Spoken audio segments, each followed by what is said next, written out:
What's up, guys? I'm Alex. I'm Jason. We're the Table Monkeys, and this is Table Talks, episode 31. 31 episodes in. And this is practice from Armed and Dangerous. You know how these Table Talks works. We talk about topics that are relevant or not while we watch some footage from our last polling session. Yeah, basically a podcast with a practice session. This was an epic practice session. We got a lot of footage from here. You've probably seen some footage from this all over the internet already. Yeah, on our channel, on the Top Trolls channel. It was wicked.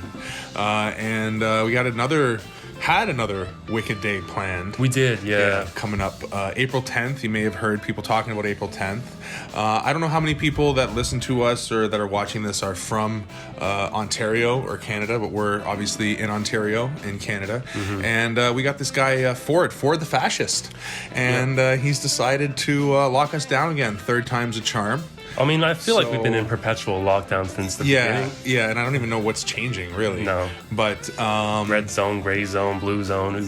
Every week it's like they just come up with some new term to call things to try to scare people more because it's really just a big fear tactic. But anyway, this one, I don't know, it's a little more serious. We're a little bit more worried about this lockdown, so we decided just to play it safe. Yeah, because honestly, things were starting to open up. Like things were getting they were going to be more open, and gatherings were being allowed, and this kind of thing. So we were planning for the 10th for BAL 205 to be pretty big. Yeah, it was looking pretty epic. Could have been 30-40 people. It could have been huge. So I mean, probably more than 40 people. I mean, we could have got 100 people there, I'm sure, if we really wanted. If it was allowed. But we didn't know what was going to be allowed. But the point is we were expecting it to be more open, and things have just gotten completely turned around. And we've always been, pretty good at pushing the boundaries and breaking the rules. Yeah, this marks the first BAL that we've had to cancel. Yeah, and that's the first that we're going to say. We are going to have to say that that the 10th is not going to happen. Yeah. And it's really unfortunate because we had some crazy matches lined up. We had really good matches. And the whole plan of this entire Table Talks was just to talk about all these matches. And so we figure, even though we're not going to get to see them on the 10th as we wanted to, we'd talk about them. Maybe they'll happen sometime in the future. Yeah, maybe they can happen somewhere, sometime. But these were some cool matches. There were some undercard matches, which we didn't know too much about the pullers, so they were just, we don't know how those would have gone. So we're not going to mention those. But the big matches that we wanted to see, there was a big round robin that we had planned. And round robins are a lot of fun. We really like the round robins. Yeah, I think we're talking about this, making this like a Table Monkeys thing, or BAL thing. Yeah, BAL thing where we do mainly round robins or as many round robins as possible, especially when you've in Ontario and anywhere, it's always about rankings. A good way to kind of decide who is the best of this group of 4 guys or 6 guys or 8 guys is definitely a round robin. It's a great way because everybody gets to pull everybody. You don't get screwed with eliminations where you get knocked out, early and you don't get to face somebody. You get to pull everybody, even if you go 0-7 or 0 whatever the number of people is. And the one that we had planned was 4-man, where all matches are best of 3. Yep. So you're going to end up having 3 super matches, best of 3, which is a long day for anity. And if there's a tie for first, would they have a super match? Well, what it was going to be was on win-loss record. Right. So since it's how many rounds you win versus how many you lose, and whoever has the best record there. And then if there is a tie somehow with the win-loss record after everything, then those guys would do another super match for the win.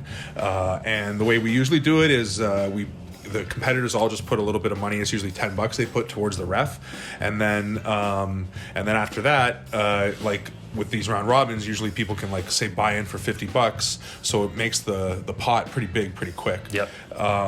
So I forget what we had decided on for this one right now, but that was Doesn't the plan. matter. Doesn't matter because not gonna happen. Yeah. Thanks, Ford Nation, all the way down in the toilet. Fucking asshole. But anyway, the four names we had in this round robin. Yeah. It was all going to be 176, 180, right? Yeah, 180 was gonna be the cutoff. Yeah, it's kind of like a rubber kind of people meeting. So Cody's probably the smallest guy in the group, but he's also the highest ranked of everybody in the group. I think he's ranked 5th or 6th. So that's Cody Lazert. Yeah. And Cody Lazert. And then the next guy on the list was Yves Lalundy. So he pulled for us last summer. Yep. And he was definitely a little bit out. He was definitely out of his. He was pulling guys that he shouldn't have been pulling. He was a little bit better than everybody. But he did clean up that round robin. He cleaned up that round robin 7-0 pretty undecidedly, and he looks like he's in the same kind of shape or better. He was pulling with Devin in one of his videos at that bars at Buster's, looking like a little tank. Yeah, and Cody Lazare was in another round robin of ours as well. Yeah, so he was in the one that maybe Yves should have pulled in with Dan Bellafay and some Kevin and some better guys. Yeah. So it'd be I really wanted to see Yves and Cody pull. That's definitely a good match. And then Adam Walker is from Iron Arms. He's probably the underdog in the group here, but he's still a good puller. He pulls with good guys. I mean, I felt him at the last tournament we had, and he was really strong. Strong, yeah. And it's a great sport where it comes down to styles, So I haven't pulled Adam in a while. How did he pull? Was he more of a hook puller, or he was a hooker? Yeah, he's more of a hook puller. So that's always, a hook puller. If you can turn someone into the hook and get them into your power, it's usually a good day, unless they pull there. And I think Yves, I remember him being more of a top roller. Like I'm pretty sure he was a fast top roll for everybody there. Not that he couldn't hook. Yeah, I don't know. He looks strong, so I'm sure he looks strong everywhere. Yeah. Cody is pretty well rounded. So I mean, Cody's definitely I think the most versatile maybe of the group, with the most experience. But this last guy we got, he's been looking like a beast lately. Yeah. So I don't know, man. And I think he's the heaviest of the group. Like he's definitely has to make a cut to get in the group, and that's Darrell. Darrell Staken. So, and he's supposed to be on the 176 list. So he's not too heavy. I think he's like 185 or 188. Like he's not way over the mark. But the other guys, I think Adam might be around the same, about 180. Yves usually when he weighed in here, he was like 175 or something like that, and Cody maybe like 165, so he's a little lighter. But yeah, best of three, so endurance becomes a big factor, right? Like, because you got those super matches, three super matches, and they're all best of three. So yeah, hopefully that takes some steam out of Yves and Darrell, because they're both explosive hitters. Yeah. I mean, even if you just go flat out, like if you win every round, you still got to win 6 rounds in a row, basically. Tough day for anybody. But you'll come out with a clear winner. Yeah. So and then our main card events, we had 3 matches that were going to be left and right, and we were just going to have the guys go left then right, left then right, left then right, and so it's kind of a long day for both. Both guys, they gotta just have the endurance and everything. And that was our guy Eddie Araujo, okay. Arujo? I have no idea. Yeah, sorry, Eddie. But Eddie is a newer puller, but he's a beast. He's got a strong ass hand. Yeah. He's got a strong He's an electrician. Arm. He's just been cranking wrenches all day or whatever he does at his job. And he's got a really strong hand. And, super strong hand. Picked up the sport really quickly. Yeah, really instinctive on the table. Like he understands. Like you teach him something and he picks it up really quickly. Yeah. And so anyway, was gonna be pulling Philip. Tremblay, I think. Philippe Tremblay. He's a Quebecois. So. Yeah, he's coming in. So there were supposed to be a bunch of guys coming from Quebec. The next match is another guy from Quebec. But Yves and Philippe pull together a lot. They're both in that video with Devin. Mm-hmm. So I think Philippe's been pulling for a number of years, but not like super seriously, and says that he's said that he's a little bit behind Yves. So based on what I've heard, I feel like him and Eddie are going to be a good match. Eddie's got him by weight by about maybe 10 or 15 pounds. So not a crazy it should even things advantage, out. But enough that it should even things out. So that would have been a fucking, hopefully a good match to watch. Hey man, it's unfortunate, but we'll continue. Keep going down the list. You, Ford Nation. Next match there once in a while. Right. Left. Next match was going to be JP Simmerd versus Joseph Spoljar. So these guys met last summer at PAL, right? Yep, they had a best 2 out of 3 on right hand. They didn't go left, so they are going to go left and right this time. Yeah, we're going to go. They were. Sorry, I keep messing that up. Yeah. Joseph got the win on that, 2-1. It looked like that if JP went outside, Joseph couldn't really hold on, but if it went in the hook, it was Joseph's day. If Joseph was able to turn him into a hook, like I said, like if a hook puller can kind of turn the guy that doesn't want to be in a hook, usually that's it turns into a quick win for unless the guy who would prefer to top roll is a more versatile puller. But so who knows how JP has improved since then? But looks like if it goes in the hook, it's Joseph's day. I have to look at that video because he's in that video again. He was pulling with Devin and those guys. So I'd have to look, but it looked like he might be like working on his hook. Like maybe he lost to Joseph in the hook there, realizes he's got to work on his hook and started working on it. Okay, interesting. I might be totally wrong, but if he didn't, that would have been a good idea. And if he was pulling Joseph next weekend, that would be something to either stay away from the hook or know how to pull him. I definitely wouldn't go in a hook with Joseph. No, his hook is strong as shit. Yeah, Joseph's a great puller. Both arms, very versatile. As well, he's always ready, and his hand's always ready. Like doesn't matter what he's doing, he'll just pick up a number 3 Captain Fresh and just click it like it's nothing. So he's always a beast, and he's more right than left, notably, but his left is still really strong. He beat Tyler here on left last time. Tyler Hamilton. Yeah, which was a big Tyler Hamilton, not Bolzan, but Tyler Hamilton.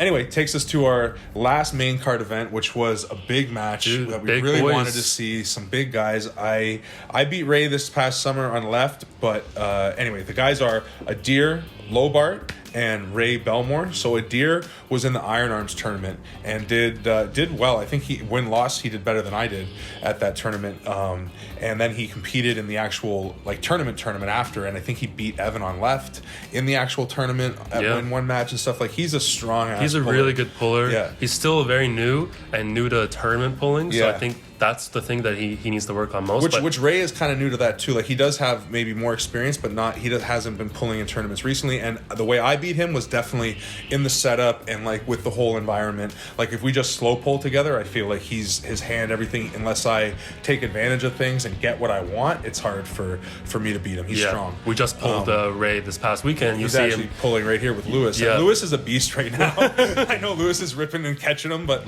Lewis is retarded right now. We got to get him a real match. Oh, for sure. But Ray was feeling really strong. And Ray was already tired at this point. Ray had been beaten up on Rick and beaten up on me and everything. Yeah. So. But he's definitely really improved his table IQ games on the table. So maybe he won't be taking advantage of in the setup. That's a good point, yeah. And he's been pulling with Rick a lot more than he was last time, right? So, but Adir's been pulling with Yannick, which in reality I feel like Yannick's hand and Ray's hand are very similar, right? So I don't feel that that Adir would have been so blown away with Ray's hand, but Ray's arm is really strong, and like you said, I agree. His table IQ is definitely better than it was when I pulled him. So it was going to be a great match. Yeah, I really wanted to see it. Adir is crazy strong. He feels like a brick wall to me and a lot of the guys in our club. It's true, yeah. Especially when he comes in, and he never hits fresh. Yeah, right? He just holds you at the center of the table. Yeah, and then he kind of looks at you like, oh, that's it. Okay, cool. Bang! And then he just kind of slam you down. So I've been really looking forward to seeing him in a real match. Yeah, and the last time he did well, like I said, at the Iron Arms, but that's I haven't seen him pull many other tournaments than that. So he went right to the top level and actually did pretty good. Yeah. So that would have been a great match to see. And then you may have heard Devin talking about his party arm versus GTA 6. Man, and we had a good lineup plan. Devin was looking for a match on his left arm and thinking no one can take it. I didn't even tell you this part yet. He agreed to 2 out of 3 with everybody. He had to beat all of us 2 times in a row. Oh, I thought it was best of 5. No, not for each of us. Are you kidding? Are you crazy? Oh, Jesus. Oh, it's impossible to impress you. Holy cow. Okay, best 2 out of 3. Best 2 out of 3. That's still a lot. We all thought it was just one round. Best 2 out of 3. That actually, the lineup becomes interesting. Yeah. So the lineup was going to be 12, man. And I'll give it to you in order, just so that it makes sense. It was going to be myself first, because I feel like I'm the most defensive of the group, and definitely can't finish him, but might be able to hold him up a little bit, slow him down a little bit. Yeah. And if he's got to go through it twice, that'll burn his wrist up a bit. It was me first made a good. I'm a sacrificial lamb. Let's get in there and try to do some damage. And then you're kind of in the same spot. Definitely a sacrificial lamb as well. Yeah, definitely not trying to do too much. And then Anthony. Well, I wanted to do strong. Something. I wanted to do something. We were trying to tire him out. That's the point. But myself. So it's myself first, then you, then Anthony Biafore, Freight Train, was going to be next. Then Tyler Bolzan, coming in 4th. Then Dustin Houghton and Bill Cameron. And the reason we put those 2 at the end is because they have the best hit. Tyler and Dustin could flip, or Dustin and Anthony could flip even, because I don't know if or when we're going to get them. But the point was we wanted the most aggressive, hardest hits at the end, right? Yep. And that would definitely be Dustin and Bill Cameron, which when I said explain this lineup to Devin, by the time I got Tyler, Dustin, Bill at the end of you, me, Anthony, he was like, you, me, Anthony. He's like, yeah, all right. And then Dustin, Tyler, Bill. He was like, oh shit, this just got interesting. Like this would have been so much fun. Yeah. But, it would have been a great time. I think we might have had a chance to beat him. By the time we got to he's got a 6, round or two. I mean, that's like something. I don't know if he's got to beat us each twice. That's 12 matches he's got to beat. Yeah, 12 rounds he's got to win. 12 rounds. I mean, I know it's Devin, obviously, but it is his party arm, so maybe we can burst that pinata. I don't know, but well, I guess it's not going to happen now. We're not going to find out. Nobody's going to know. Fuck, man, it's such a shame. It is. This you got to realize that I've heard a lot of people say this. I'm going to throw it here at the end. The only way this is going to end is when people end it and say this is enough and they stop complying. Yeah. Because compliance is the only reason that this is continuing. You know? We need everyone to stand up. Yeah, stand up and fight back. Because if just one person does it, it's easy for them to gang up on that one person and take them out. But if we all stand up, they can't do it. So yeah, it's not going to be us this time. It's not going to be us this time, unfortunately. And but as soon as we can, we will. And more footage coming out soon, so please like the video if you like the video. Subscribe, give us some feedback, hit that bell button, hit that share, do all those things. Man, Monkey's out. Peace.